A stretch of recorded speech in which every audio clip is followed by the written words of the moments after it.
Hey YouTube, welcome back to UniXTCG, and today we are here to talk about some new coverage for Dragon Ball Super the card game Fusion World Edition. And for you Masters players, do not worry. Despite all the discourse that's going on in the community, we will be back. We'll be back later this week just covering more of this set because there's some spicy cards that have been dropping. However, I do want to focus on these little nuggets of information, and I want to give a shout out to KozmicPlays. He's pretty cool, met him in person a bunch of times, and he actually has screen capped these, I believe, from a live stream, put them on his Twitter. So if you want to go follow him on Twitter, you're going to see a lot of different card games that he covers or news that he puts out. But if you want to subscribe to him on YouTube, he mostly does Battle Spirit Saga gameplay, but there's other stuff on there too that you can check out. So with that being said, thank you guys for being here. If you like the content, think about hitting that like button. Let's see if we can get this to 100 likes. Hit that subscribe button if you haven't joined the UniX fam yet, so we can keep growing. And then join the Discord, because we are making a bunch of different channels, and we're going to start making some Fusion World channels for the people that want to talk about that along with Masters. So yeah, plenty of things to do in Universe X. But let's jump into the coverage, and yeah. All right. Right as we get into this, I'm going to put this on the screen, and one more time, a shout out to Cosmic. I do want to say that just go down to the description and click on the link tree, check out all the places that Universe X does its things, and we even have a Dragon Ball specific channel that deals with pretty much everything outside of the card games that if you're a fan of Dragon Ball, you want to check out. But looking at this, I was actually looking at the cards chosen because this seems to be a full template layout for the red Goku starter deck. It is TOP centric, but something I realized is that at Gen Con and Gen Con and New York Comic Con, I'm sure at least another event, you were able to get demo decks of Dragon Ball Super Fusion World. And in those demo decks, they had placeholder art that had already been used in the Dragon Ball Super Masters card game. But something that I find funny is that for the most part, with the exception of Shin, none of the costs changed, and the art is still of the same character. It's just actually on this page you're seeing new-ish art or new art compared to what we've seen in the demo decks.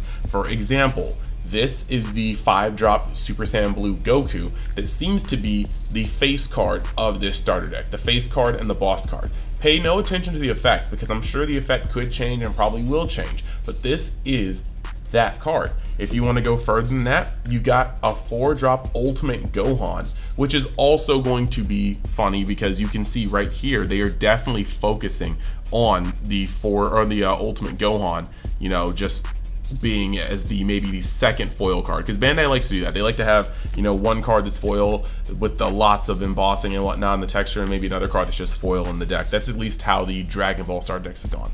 But looking at this, just to show you guys the funny thing, you have a 1-drop Whis with an effect, and you can see that both on this card and you can see that in the screen here. You've got a 1-drop Master Roshi with an effect. You have a Krillin with an effect. You have a Shin, which I believe is still going to be the super combo. It's 7-drop. It's clearly not meant for you to play it outright, but you have the Shin with an effect. You have Android 17 with an effect, 3 cost. Android 18, 2 cost with an effect. A Vanilla TN, which is congruent with both the demo deck and this page. You have a Vanilla Piccolo, 3-drop, same cost, no effect. You have a 3-drop Beerus with an effect. You have a 4-drop Vanilla Frieza, final form, with no, obviously no effect because it's vanilla, and they both have the halos. You have a 2-cost Vegeta with an effect. And then another thing you have here is a 1-cost extra card followed by a 2-cost extra card, and this is congruent with here. So this is really making me think that this is the same framework, and what this means here is that you've got effects that might be around similar impact. The vanilla stay the same. You have the super combo being the 7 cost, so you can't outright play it, and if the extra cards go by what the demo cards went for, the 1-drop is more of a battle trick, and the 2-drop is more of a removal card. Just to go over it, this card, the 1-drop Kamehameha, it straight up says, activate battle, choose up to one of your red leaders or up to one of your red battle cards and it gains plus 15k power for the battle. Then choose up to one of your opponent's battle cards and it gains minus 5k for the turn. So that's a battle trick.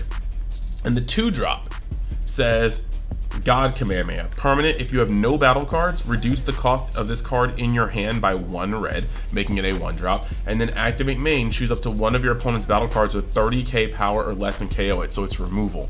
So I do think that these will follow the same suit, a battle trick that's themed towards the theme of the deck, and then a removal that's also themed towards the deck.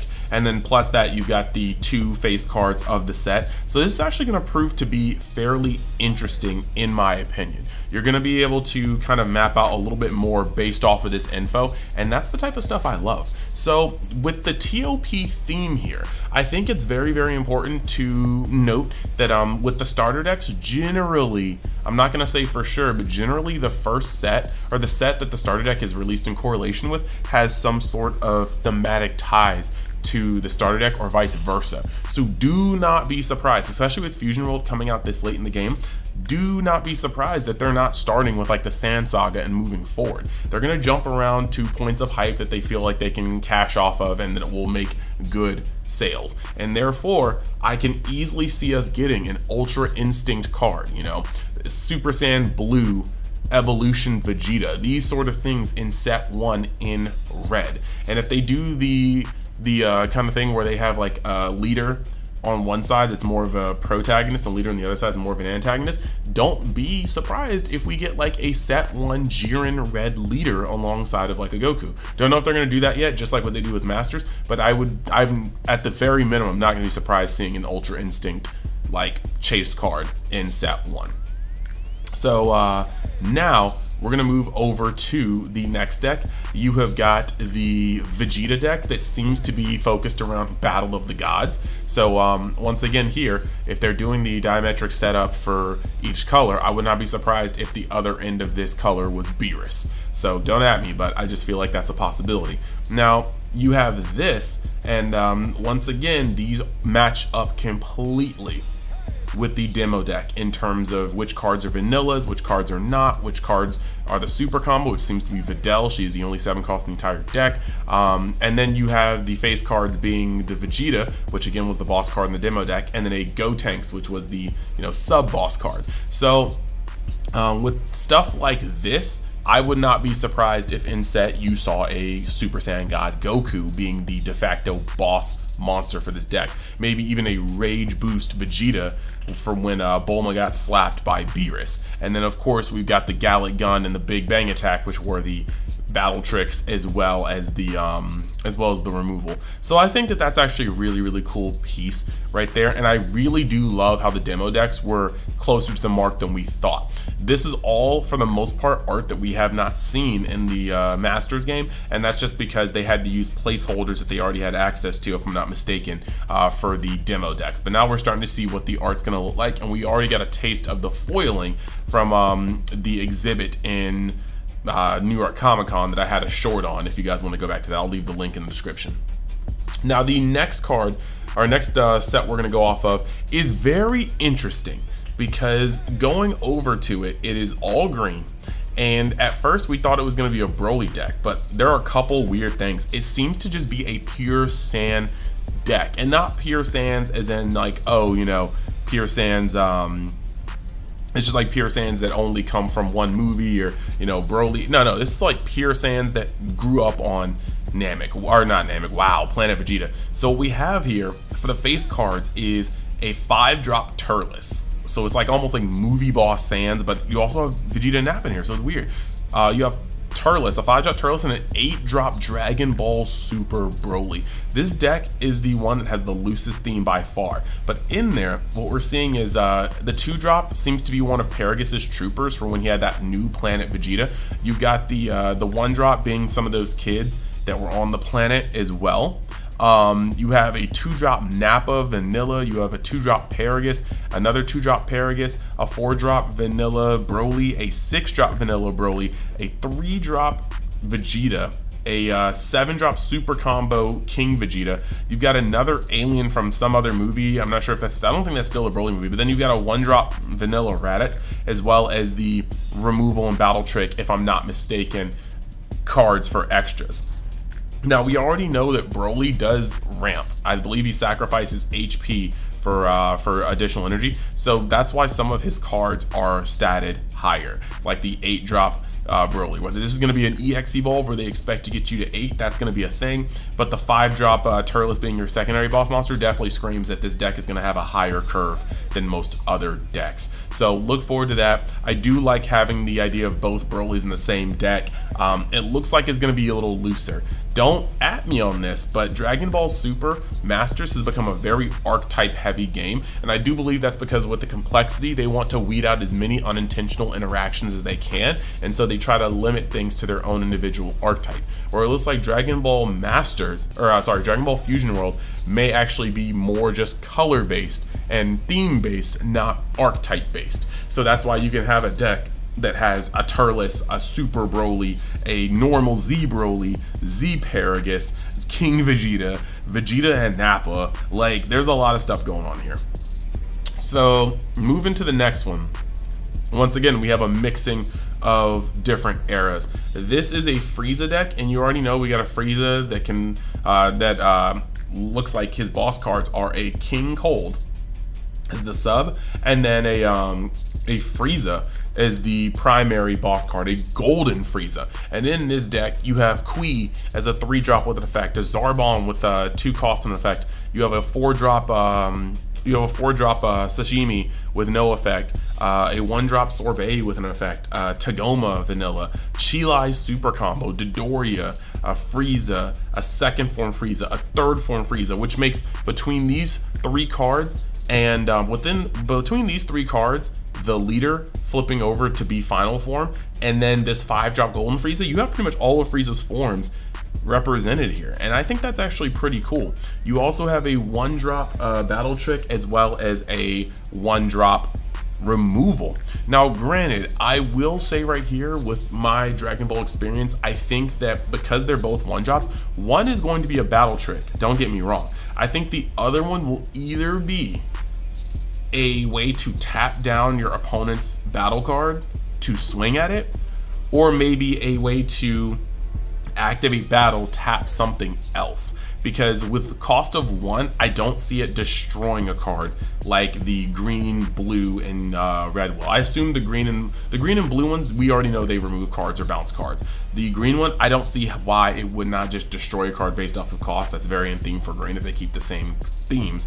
But then the yellow one, I assume if they do that, it's gonna have something to do with resting.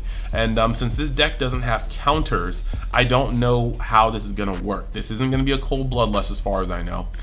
Maybe you'll be able to say, hey, I'm going to negate the effect of that battle card until the end of your next turn. And in that sense, yes, your opponent gets a chance to play a card and then swing with it, but then your opponent has to know that it can't use this effect the following turn. And that could be an easy way to balance Cold Bloodlust, because one of the things about the Cold Bloodlust in the beginning of the game was it was worth splashing yellow in a Frieza army leader, because this card could invalidate your opponent's turn. If your opponent taps 5 to play a card that's going to draw a card and untap energy, and this card just goes, no, it doesn't, you just wasted your entire turn pretty much. So this is going to be a interesting card to see what happens. I do think it's going to have something to do with effect negation or tapping, not destroying, because that's just not really yellow.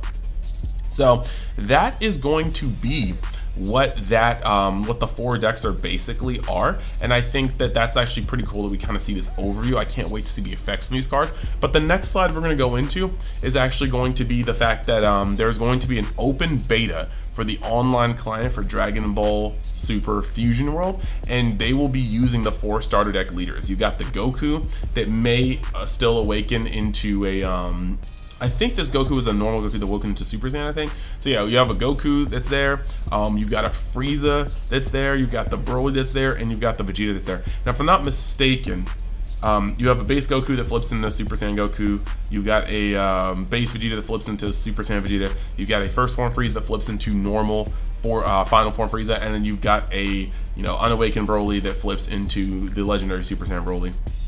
So a beta, open beta where you can play these 4, I will definitely be playing that. I will definitely be streaming that. I hope you guys tune into that, Dragon Ball fans. And then last but not least, they're also showing us what the full art cards will look like.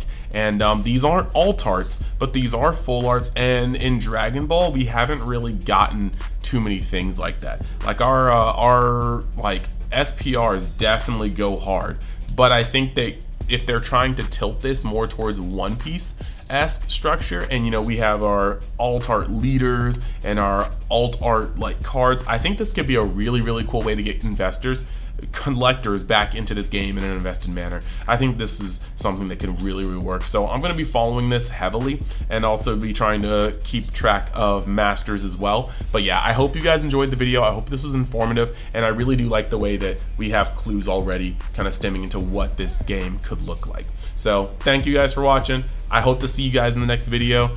Stay frosty. Like I said, look at the link tree, look at all the ways you can interact with Universe X. We got a lot of stuff, a lot of different social media, and I will hopefully see you in the very next video, whether it be One Piece, Battle Spirits, Dragon Ball Masters, or Dragon Ball Fusion World. We shall see.